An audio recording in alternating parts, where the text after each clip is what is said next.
I work for a big corporation, so I'll work for both of us, no worries.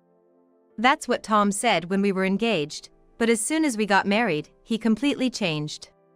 He and his son, Mike, started hurling verbal abuse at me every day. On top of that, he took control of our finances, skimping on household expenses. He would complain about every meal I cooked, even though he asked me to make them. Fed up, I declared divorce to Tom and left the house. Then one day, I ran into Mike by chance. "Hey! I heard you're on welfare now." I was taken aback. "What? You must be mistaking me for someone else." He smirked. "Come on, don't try to pretend." Mike twisted his mouth into a sneer. "Listen, you and I are done.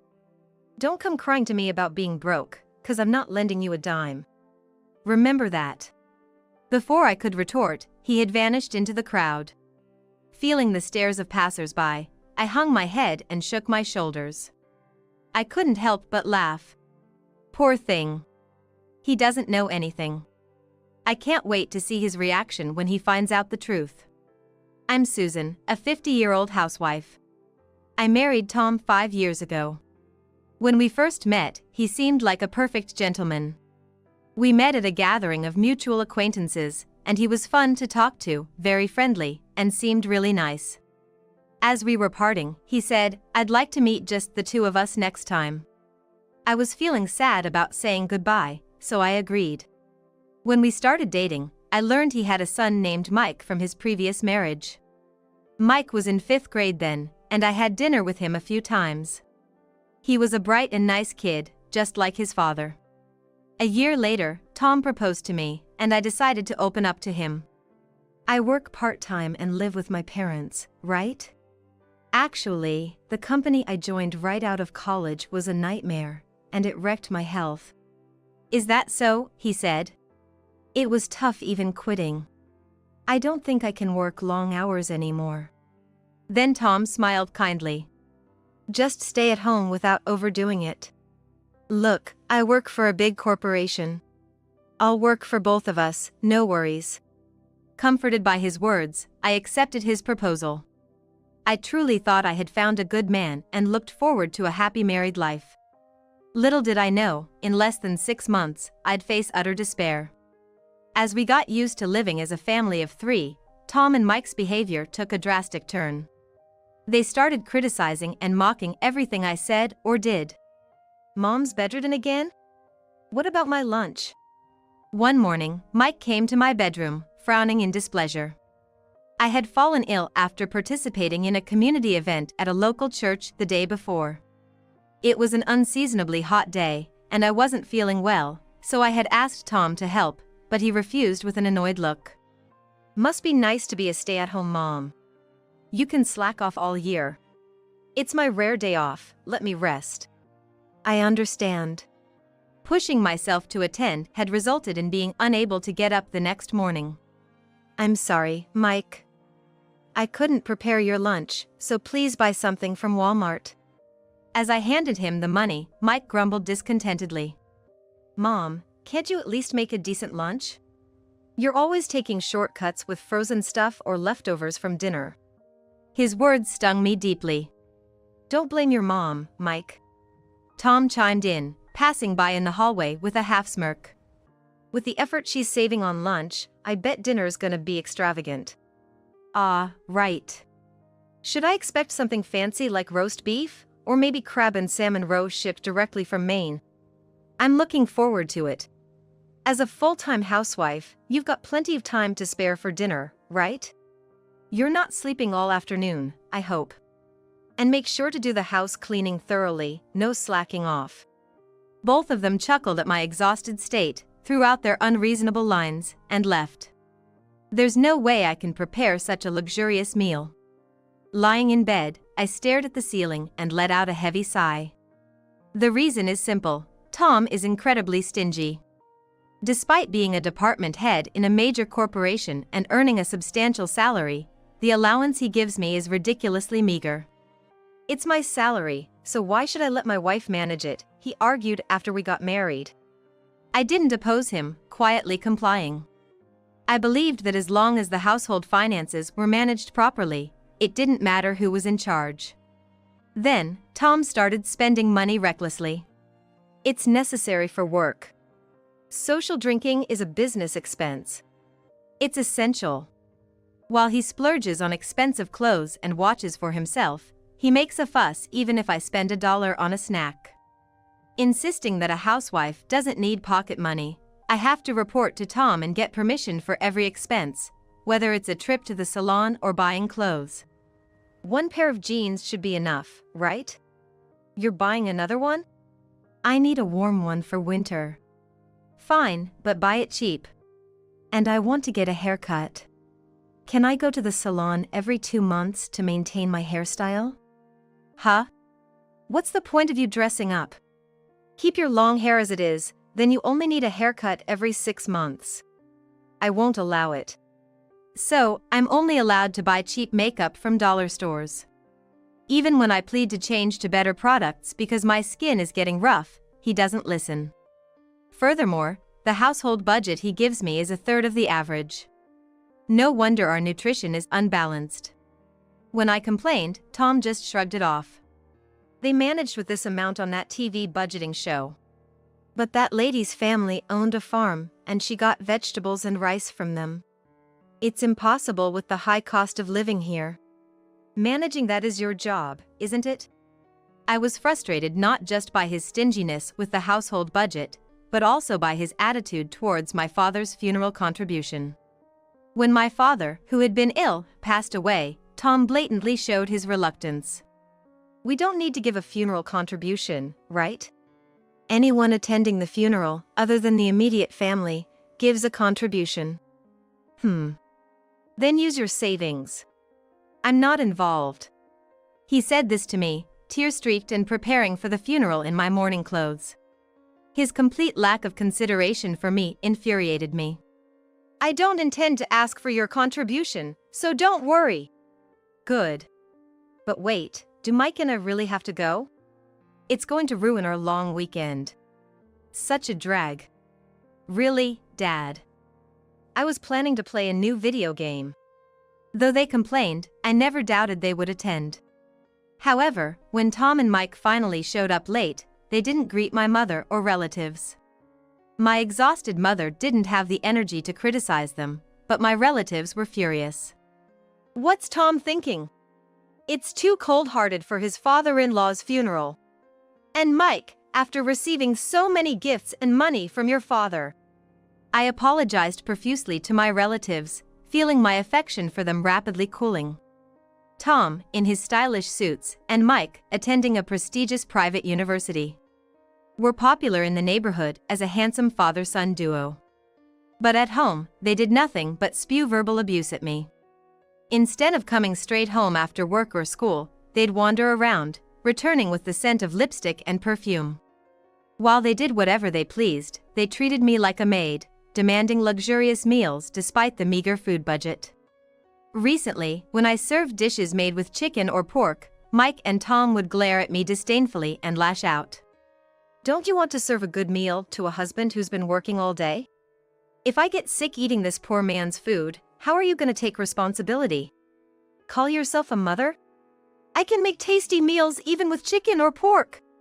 And if you're picky about eating vegetables and fish, you'll end up ruining your health. We're saying we'd eat it if it was high-end seafood. Stop yapping if you can't satisfy us with your cooking. I don't need to be lectured by you. They used to eat despite complaining, but recently they've started leaving food untouched. Yet, if I don't cook, they berate me for slacking off as a wife. It's such a waste, so I end up eating it for breakfast or lunch the next day, wondering whom I'm cooking for as tears well up in my eyes. As for their meals, they get by with store-bought lunches, ramen noodles, and snack foods. Eventually, Tom was diagnosed as pre-diabetic during a company health check, and Mike started gaining weight. It was a predictable outcome. Then, they lashed out at me. How dare you, as a wife, make your husband and son sick? We don't need a useless woman like you. Let's get a divorce. Then, I'll leave. I agreed readily, which took them by surprise. Are you okay with that, being jobless? You've been living off me. How will you survive now? Don't worry about me. I'll sign the divorce papers later and send them to you. Just leave my stuff until the movers come to pick it up. Nobody's gonna take your junk. Tom sneered. Ah, you'll regret leaving a handsome, high-earning guy like me. You won't find another kind husband who'd let you be a housewife with 3 meals and naps. Right. You've been living in luxury off Dad's money. You'll struggle now. While I packed my clothes in a suitcase, Tom and Mike kept ranting. I envied how highly Tom thought of himself. During our dating days, this overconfidence seemed shining and confident. You're going back to your mom's, right? Say hi to her living on her pension. You too will be living the poor life. Hey Mike, I bet they'll end up on welfare. Tom's prediction made Mike laugh out loud. You already reek of poverty. Combined with Grandma, they'll be the ultimate pair. The recent funeral was so stingy, it felt like poverty was seeping in. I thought the same. Call it a family funeral or a poor man's funeral. I want a grand event, Mike. Got it, Dad. But for us, poverty's like a different world, with Dad in a major corporation and me at a prestigious university. I was boiling with anger at their audacity, but realized it was pointless to react and let it all slide. Returning home, I confided in my mom, who lowered her voice. I sensed something was off with Tom and Mike at the funeral. But I didn't want to intrude too much into my daughter's family. Plus, with your father's illness, I know you couldn't speak up. I'm sorry for suddenly showing up. It's fine.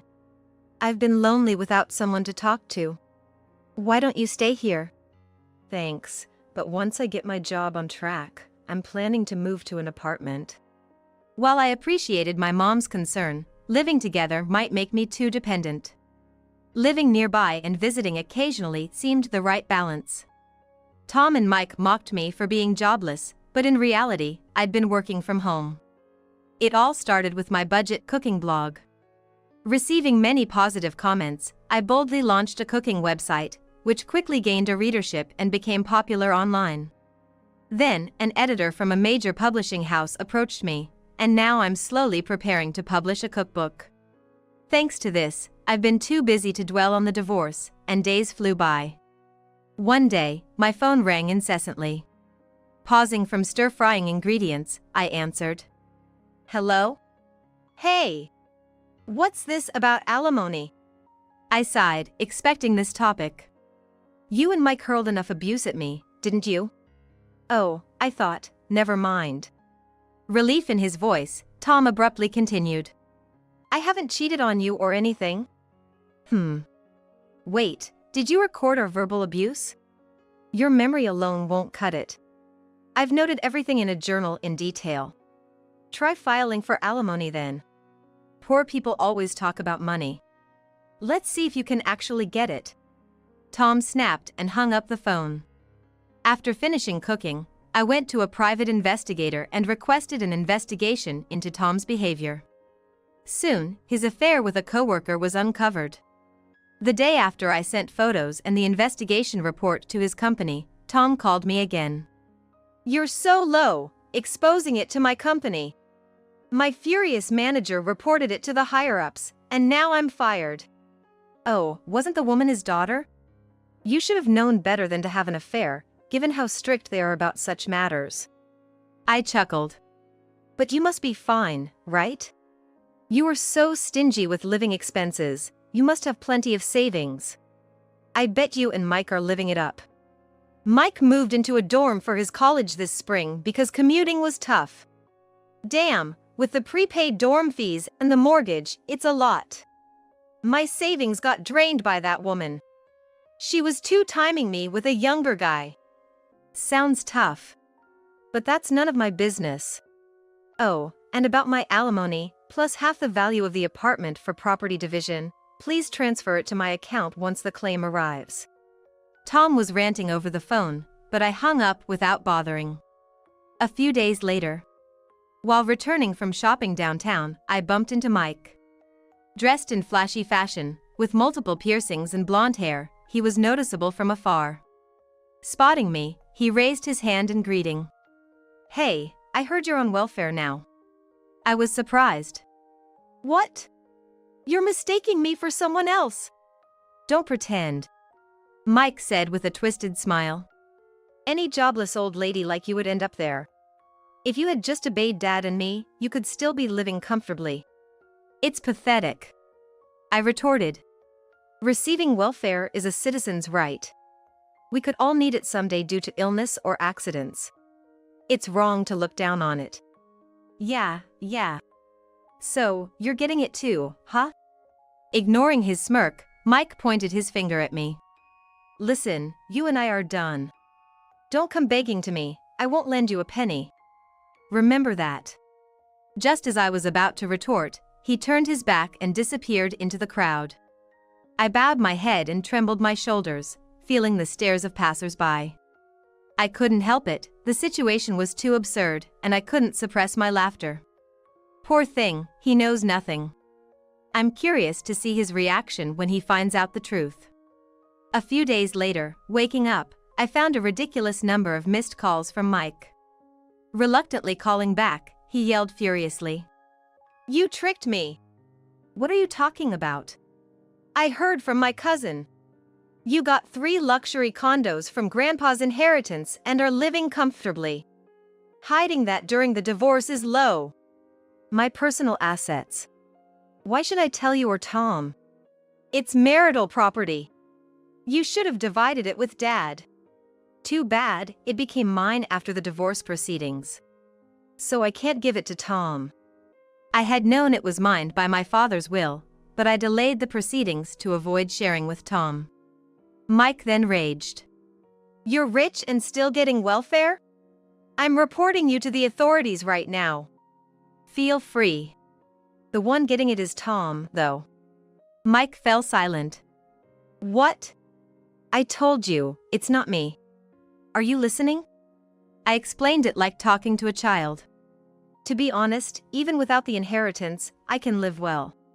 I have income from my cooking website and book sales, which I started secretly. But Tom spent all his money on his affair and has many debts. After being fired, he has no income." "Mike, are you there?" "Dad's on welfare." "No way." I pulled the phone away from my ear as Mike screamed. Waiting for him to calm down, I continued the conversation. "You really haven't heard, have you? Tom's too proud to tell his son. A relative who Tom asked for money told me that he was evicted for not paying his apartment rent and now he's unemployed, holed up in a rundown apartment. If you're worried, why don't you reach out to him?" For a while, there was silence on the other end of the phone. After a few minutes, Mike spoke resentfully. "You're cold. After all Dad did for you, don't you feel any gratitude? You have money, you should give it to him." "Why should I? Ever since we got married, it's been nothing but unpleasant. I don't feel indebted to him." I responded coolly. "If you're so concerned, why don't you lend him money? You have a job. I don't have any savings.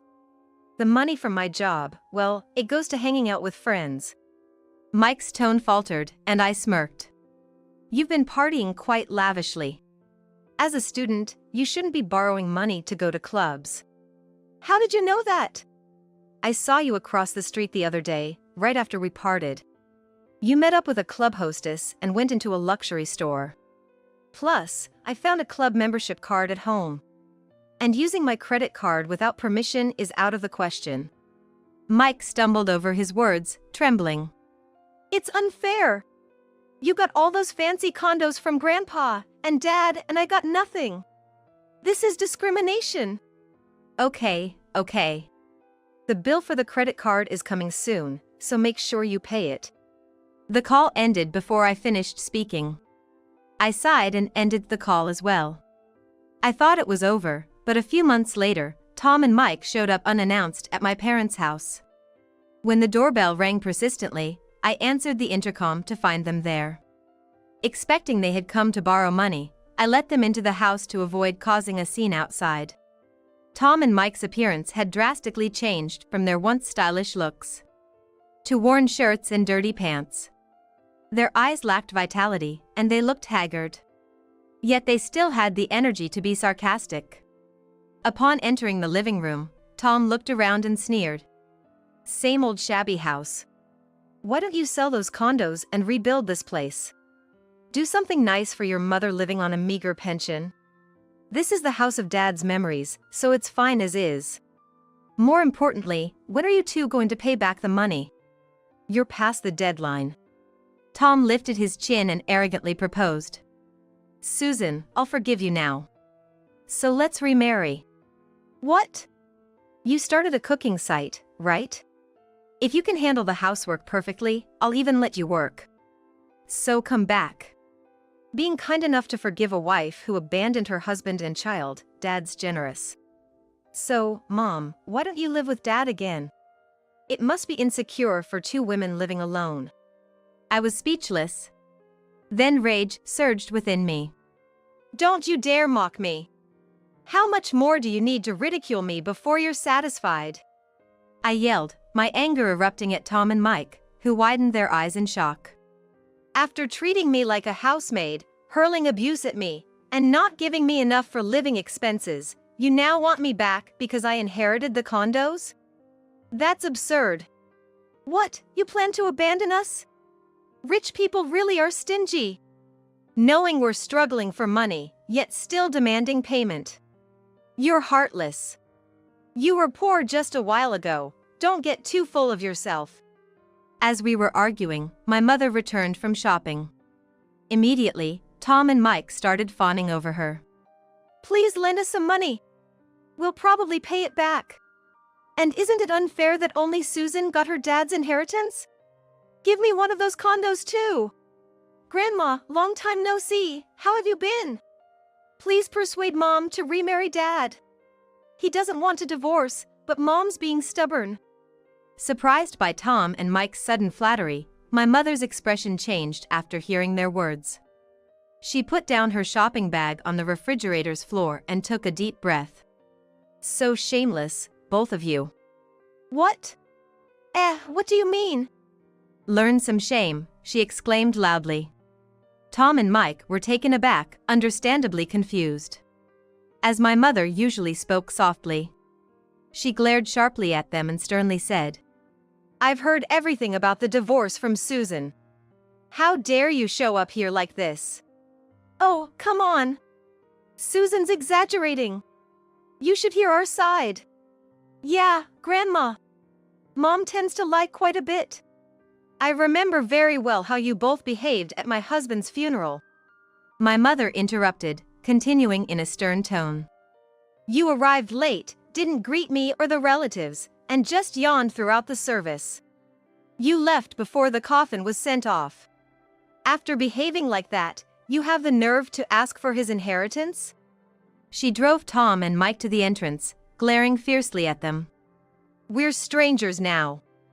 Don't you ever come here again. If you do, I'll call the police." She pushed them out, still in their socks, threw their shoes at their feet, and locked the door immediately. Tom, who had been reluctant to pay me, eventually transferred the money to my account, advised by his lawyer that a lawsuit would cost even more. However, since he hadn't found a job since being fired, his parents had to cover for him after hearing about his situation from relatives. They visited my parents' home, apologizing for the trouble Tom caused. After giving up on finding a new job, Tom returned to his hometown under the pretext of helping out with his family's farm. However, the reason for his divorce became common knowledge throughout the village, and people from little kids to the elderly would point and laugh at him while he helped in his parents' fields. "Ah, there's stingy Uncle Tom.